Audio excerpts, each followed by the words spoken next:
I met my wife in 2011. I was DJing a social event at school and playing some 90s rocks. I was playing Third Eye Blind and my wife liked the song that came on. She talked to me, we bonded over our mutual love of the band, yada yada, and we started dating.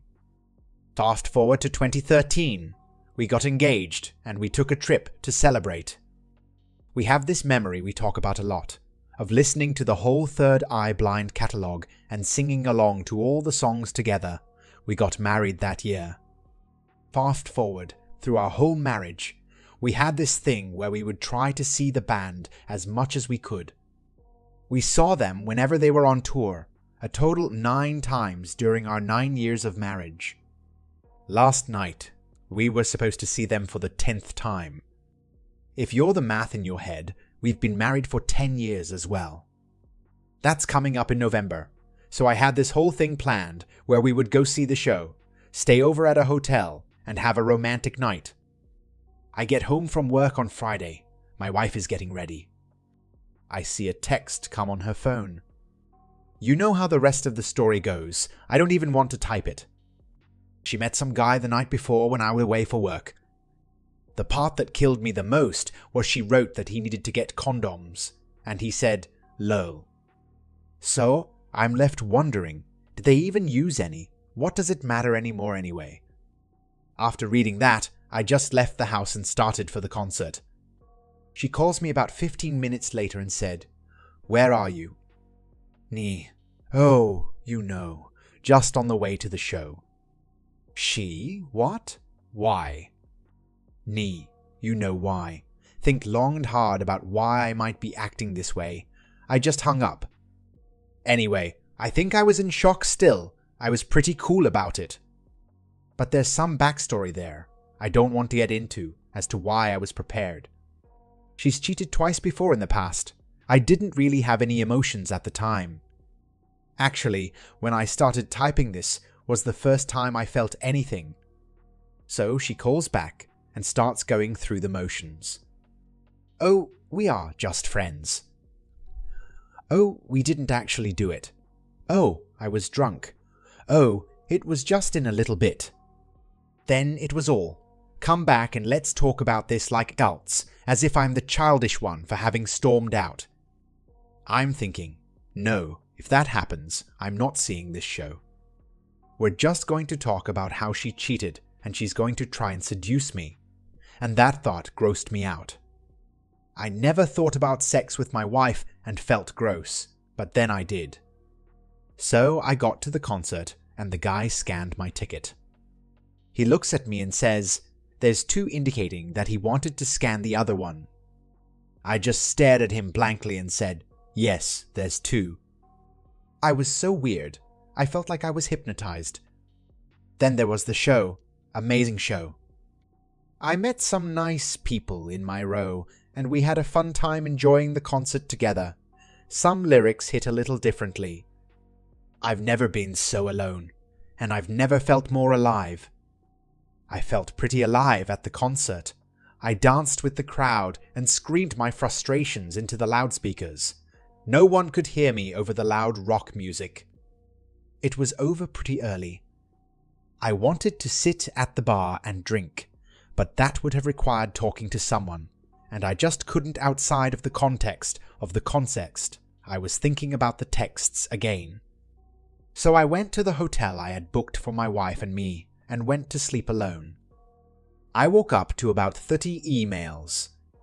She was up all night feeling all kinds of emotions, I guess. Guilt, shame, anger at me. Those were the most surreal, the ones where she was mad at me for going through her phone. A lot of bargaining and pleading. The worst was she had sent me cards I had written for her years before. Anniversary cards, birthday cards, Christmas cards. I always hand wrote a letter for her, professing my love for her. I never used to write anyone cards like these, but I did for her. She used to write cards like these for me. She hasn't in a number of years. I think she intended that upon reading the cards, my heart would soften, and I would realize how much I loved her. I would come to my senses and come to her and we would talk it through, and I would forgive her, and it would all be better. But instead, it just made me realize how much she doesn't love me. At this point, I can't forgive her. I forgave her once, and here we are. The only question now is whether I respect myself to make sure this never happens to me again. Update. It's been a long month, I'll say that to start. Usually, the months go by, but I don't know how it's only been a few weeks. Maybe 'cause the days have been long, and I've been staying with my parents. I'm feeling like myself again, and I'm still stone cold with respect to my soon-to-be ex-wife. I saw a lawyer, and he drafted divorce papers. From what I understand, service hasn't even been rendered yet, and I can understand why, because she's completely manic.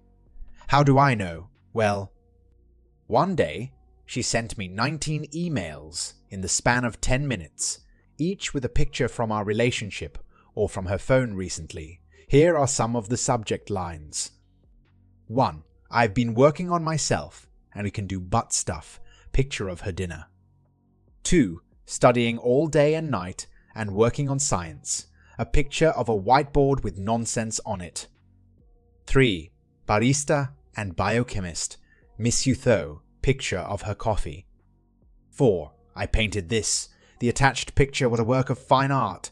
She certainly didn't paint. 5.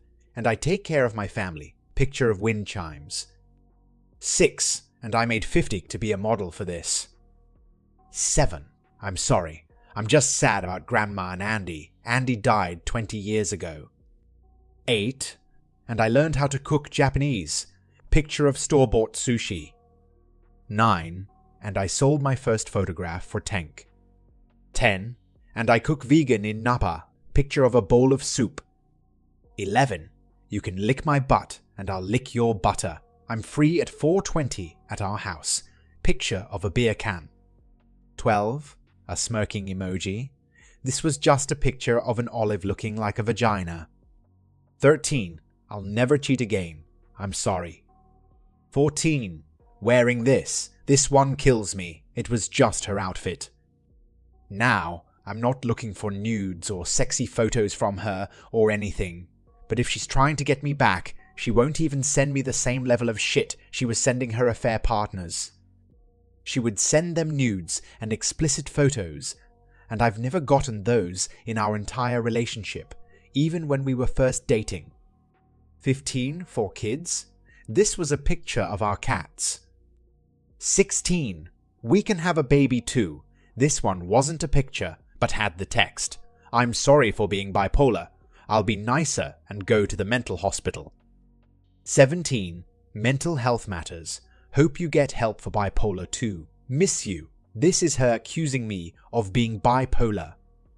The final message had this subject. I will never cheat again and you can do my butt. So, my conclusion here is that she is batshit manic. Obviously, she's showing me all the reasons I left her. We never even talked about or had anal sex. It's not something I ever wanted, so I don't know why she's saying this shit unless she did it with her affair partner. Some of the messages come a couple of days later, which are as follow. I'm pregnant. It's not my ex from 13 years ago, so I don't know why you are so fucking nuts. And lastly, are you gonna help me get an abortion or not? Beyond this, one thing she did was call my work phone and leave a message. She said she talked with my attorney, and he told her that two people who love each other should not get a divorce, and they should stay together and get counseling, which he definitely did not say to her. Now, here is the icing on the cake, as if this weren't bad enough. Actually, there's icing and the filling. I'll get to that next. The icing is that coming home from work on Thursday, I get a call from the police. They are stored in my phone as a contact at this point, since I've had to deal with them so much. They are well aware of our situation, as they've been called by her at least half a dozen times, so they are apologetic and say, "So, your wife is saying that you broke into the house with a key and stole an antique doll dress. I explained. No, I didn't. And I also, if I were to enter the house, it would have been legal since I am on the lease, pay the rent, and nothing is restricting me from entering the premises like a restraining order. The cop agreed with me. I thanked him for doing his job. Honestly, anyone who says all cops are bad, now, these guys have been really understanding about the situation. But now, I have to talk to my lawyer on Monday about this because it's fucking bullshit. So, here's the cake filling.